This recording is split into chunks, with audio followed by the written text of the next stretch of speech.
عن عمر بن خطاب رضی اللہ تعالیٰ عنہ قال کان النبی صلی اللہ علیہ وسلم اذا انزل علیہ الوحی.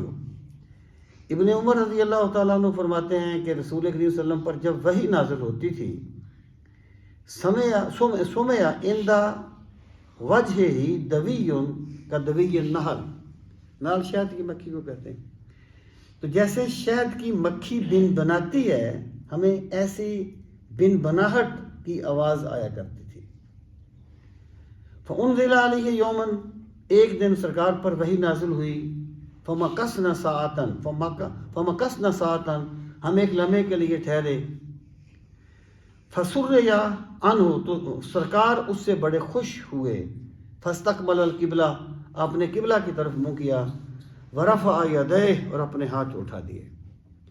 دعا میں آپ دیکھیں گے کہ ایک حدیث پاک میں آتا ہے کہ ان اللہ حیی کریم یستحیی ان یرفع العبد یدیہ ویردہ صفرا، کہ اللہ تعالیٰ کو اس سے حیا آتی ہے کہ بندہ ہاتھ اٹھائے اور اللہ انہیں خالی واپس کر دے.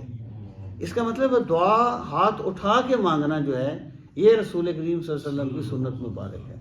تو جو لوگ یہ کہتے ہیں کہ دعا بندے کو دل میں مانگنی چاہیے، ہمیں ان کی نیت کا نہیں پتہ، وہ اللہ جانتا ہے، لیکن یہ چیز سنت کے مطابق نہیں ہے. دل میں بھی بندہ دعا مانگے، لیکن دعا کا کمال جو ہے وہ ہاتھ اٹھا کے مانگنا ہے. تو سرکار نے اپنے ہاتھ مبارک اٹھائے. قالا اللہم زدنا، میرے مالک اس میں ہمارے لیے اور اضافہ فرما. ولا تنقصنا، اور ہمارے لیے کمی نہ فرمانا. واکرمنا، اور سزا ہمیں عزت عطا فرمانا. ولا تہنا، اور ہمیں رسوا نہ کرنا.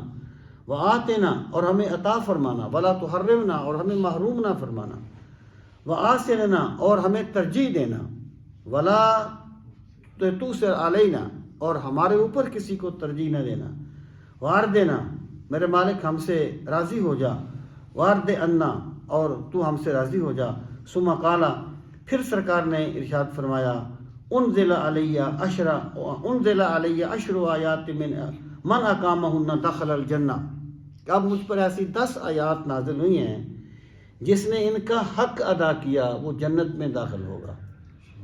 مجھ پر 10 آیات آئی ہیں جو ان کو پڑھے گا، ان پہ عمل کرے گا. اقامہ کا مطلب ہوتا ہے کسی چیز کو قائم کرنا، تو وہ جنت میں داخل ہوگا. ثم قرأ قد افلح المؤمنون، پھر آپ نے آیت پڑھی قد افلح المؤمنون، 18ویں پارے کی پہلی 10 آیات کا تذکرہ ہے. حتیٰ ختم 10 آیات، یہاں تک کہ آپ نے 10 آیات ختم کر لی. اللہ تعالی ہمیں اپنی بندگی کا دور نصیب